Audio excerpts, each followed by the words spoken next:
14 decomposing bodies, a secret tunnel, and all of it hidden directly beneath a federal courthouse. What you're about to hear was buried for 12 years, until one moment shattered the silence. Because this wasn't just corruption, it was a system. And the deeper investigators went, the more terrifying the truth became. At 4:58 a.m., January 15th, 2026, the icy stillness of Minneapolis, Minnesota broke apart. FBI and DEA agents stormed the federal courthouse, an institution built to represent justice, not betrayal. Steel battering rams slammed into the south entrance. The echo rolled through marble hallways as teams rushed toward the restricted lower levels. And that's where everything changed. Beneath a concrete panel that was never meant to move, agents uncovered the impossible. A 3,500-foot tunnel reinforced with steel beams lit by industrial floodlights and fitted with rail tracks for electric cargo carts. Just 40 meters inside, the truth hit fast and brutal. Metal crates labeled judicial equipment weren't holding tools. They were packed with pure methamphetamine. Nearby, wooden boxes concealed tens of thousands of fentanyl pills hidden directly under the same building where federal trials took place every single day. The place meant to deliver justice had been hollowed out, turned into the front door of a criminal empire. If you're still watching, tap like to support this investigation and comment justice so this story reaches more people. Long before the raid, a senior FBI analyst noticed something deeply wrong. Murders were rising. Drug overdoses were exploding.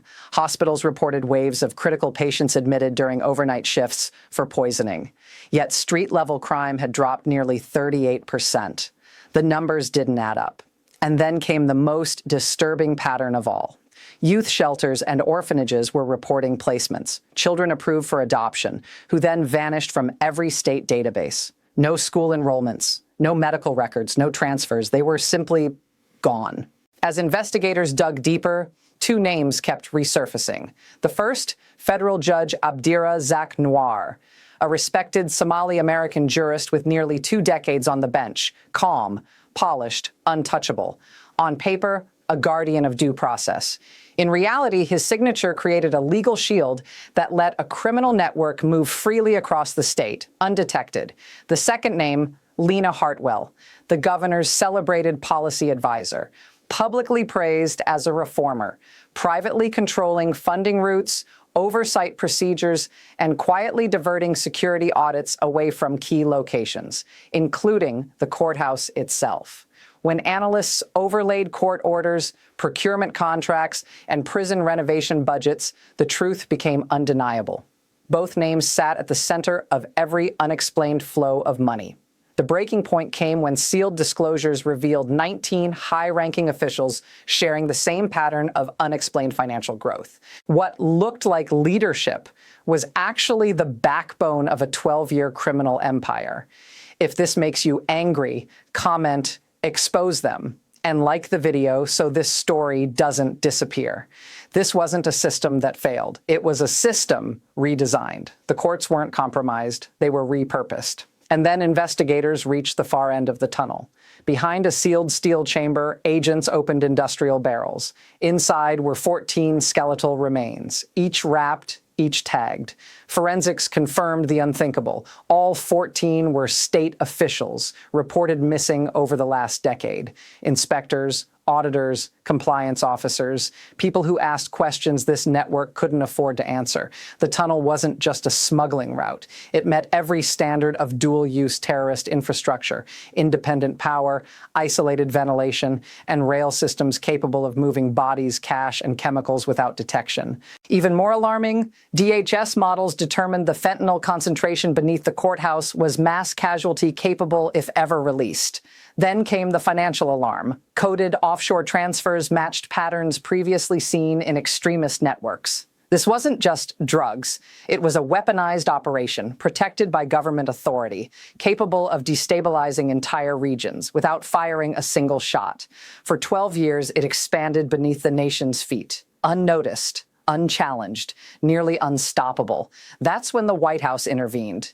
At 10:22 p.m., the president delivered an emergency address. Any network operating beneath a federal courthouse is not a criminal enterprise. It is an act of war against the United States. No official is beyond accountability. Tonight, we end this. The order was immediate. By the early hours of January 15th, the operation exploded nationwide. FBI Director Marshall Grant authorized one of the rarest classifications, a synchronized multi-state strike involving the FBI, DEA, ICE, Coast Guard, and U.S. Marshals. At 3:40 a.m., teams moved. Armored vehicles rolled toward the courthouse again, this time to seize the entire structure.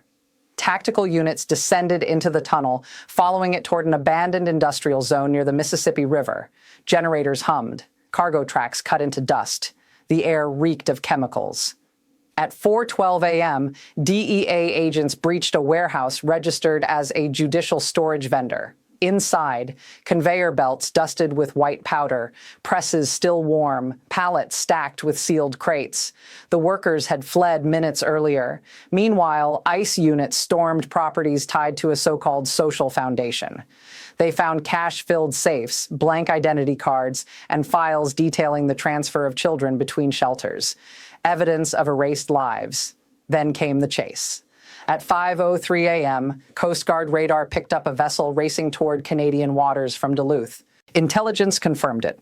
Judge Abdira Zach Noir and Lena Hartwell were on board, fleeing with encrypted drives and millions in untraceable bonds. Helicopters lit up the freezing lake as waves slammed against steel hulls. The suspects refused to stop. Disabling shots hit the engine. Sparks flew. The vessel went dead. Within minutes, armed teams boarded and placed the two masterminds in cuffs, the end of a 12-year shadow reign. As sirens echoed across 3 cities, the full scale emerged. Dozens of sites raided, 2 fugitives captured, and the largest courthouse-based trafficking operation in U.S. history dismantled in a single morning.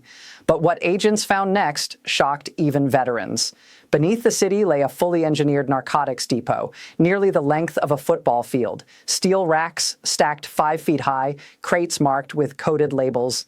Inside, 39 tons of methamphetamine stamped with cartel seals. Behind a blast door, 1.2 million fentanyl pills disguised as everyday medication, and deeper still, 480 kilograms of cocaine, hidden in barrels labeled clerical solvents. Federal economists calculated the value, over $1.9 billion. And this wasn't a stash. This was a national supply node. Schedules found inside aligned perfectly with Judge Noir's warrant calendar. Whenever shipments moved, courtroom incidents or security lockdowns appeared above. The courthouse wasn't a transit point. It was the control tower. And then the money trail closed the loop. Judicial contracts, security vendors, prison renovation grants, social foundations posing as nonprofits. Every dollar entered, circulated, and disappeared inside legitimate institutions, where oversight was assumed, not enforced. One federal auditor stared at the chart and whispered, "This wasn't laundering, this was governance." But the deepest wound wasn't money or drugs, it was the children. Records showed over 240 missing children whose trails ended at properties tied to the network. Some were later rescued, over 180 found alive in coordinated raids across 3 states. Others remain unaccounted for. One small shoe found in the tunnel said everything words could not. When the final reports were filed, the story became clear. This wasn't about tunnels or raids or hidden rooms. It was about what happens when trust goes unquestioned. For 12 years, corruption didn't hide in darkness. It hid in plain sight, behind titles, signatures, and assumptions.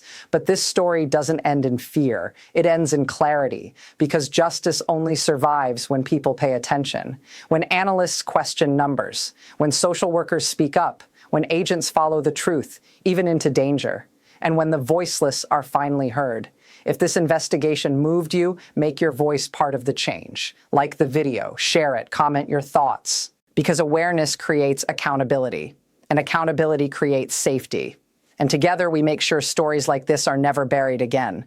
14 decomposing bodies, a secret tunnel, and all of it hidden directly beneath a federal courthouse. What you're about to hear was buried for 12 years, until one moment shattered the silence.